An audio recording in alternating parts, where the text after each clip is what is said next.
Lalu apa sih amal-amal yang menyebabkan datangnya rahmat Allah Subhanahu wa taala itu? Banyak, Pak, banyak sekali. Yang pertama,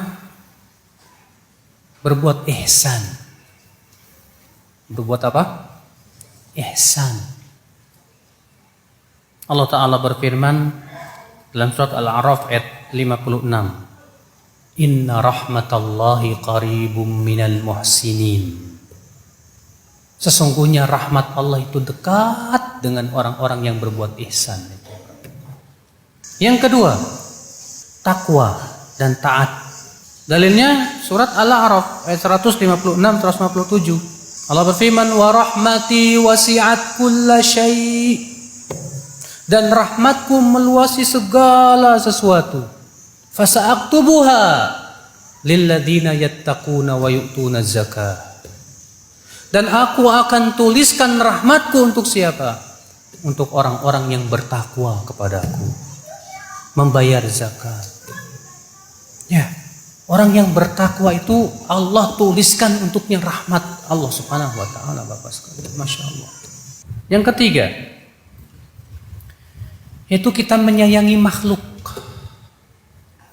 Menyayangi apa? Makhluk. Rasulullah SAW bersabda, irhamu man fil ardi yarhamkum man fis sama. Sayangi yang ada di bumi ini, niscaya kamu akan disayangi oleh Allah yang ada di langit. Yang keempat, beriman, berhijrah dan berjihad.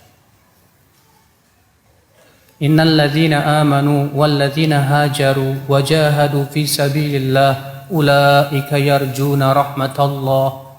Surat apa itu? Al-Baqarah ayat 218. Sesungguhnya orang yang beriman dan berhijrah dan berjihad di jalan Allah, mereka itu orang-orang yang mengharapkan rahmat Allah Subhanahu wa taala. Lihat saudaraku, Allah mengatakan bahwa orang yang beriman, berhijrah, berjihad itu orang-orang yang mengharapkan rahmat Allah. Berarti karakteristik orang yang mengharapkan rahmat Allah itu tiga ini, Pak. Yang kelima, mendirikan sholat. Allah berfirman dalam surat An-Nur ayat 56, wa aqimus sholah wa atuz zakah wa ati'ur rasul la'allakum turhamun. Dirikan sholat, bayar zakat, dan taati Rasul agar kamu mendapatkan apa? Rahmat. Lihat. Jadi menjaga sholat itu bisa mendatangkan rahmat Allah. Selanjutnya, berdoa kepada Allah Subhanahu wa taala juga termasuk hal yang bisa mendatangkan apa? Rahmat. Yang disebutkan dalam ayat tadi, ya wahab lana min ladunka rahmah innaka antal wahhab. Kemudian diantaranya ya akhul Islam dan ya akhi, selanjutnya itu mengikuti Al-Quranul Karim. Dalilnya surat Al-An'am 155. Ya akhi, Al-Quran itu memang rahmat. Bahkan Allah menamai Al-Quran itu bukan cuma rahmat.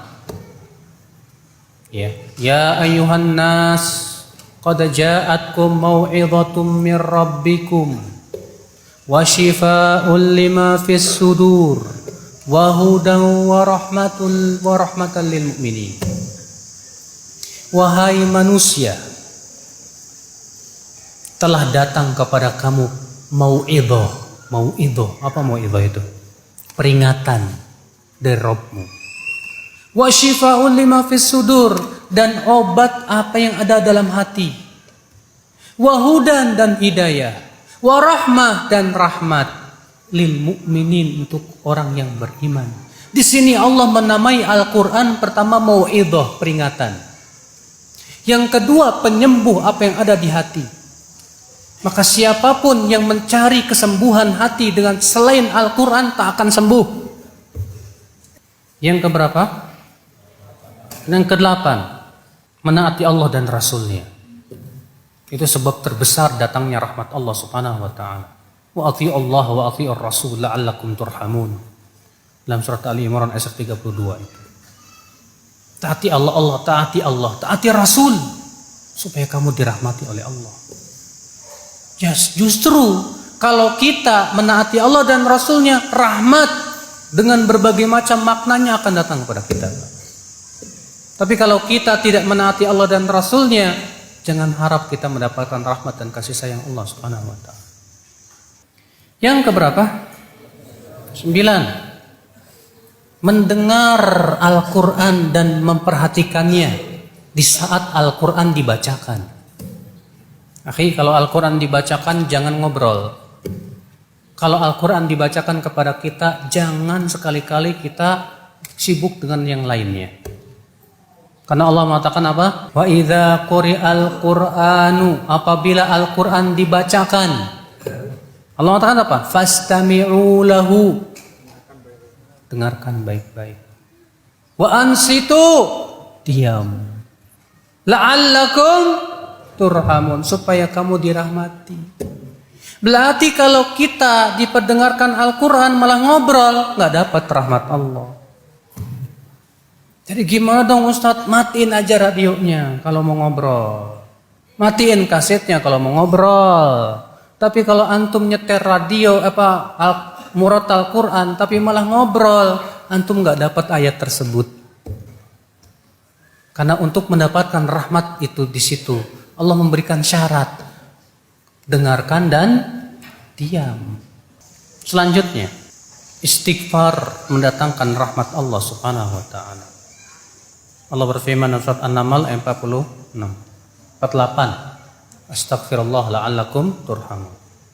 Dan mohonlah ampun kepada Allah supaya kamu dirahmati oleh Allah Subhanahu wa ta'ala. Lihat Pak, banyak istighfar kita, minta ampun sama Allah, minta ampun.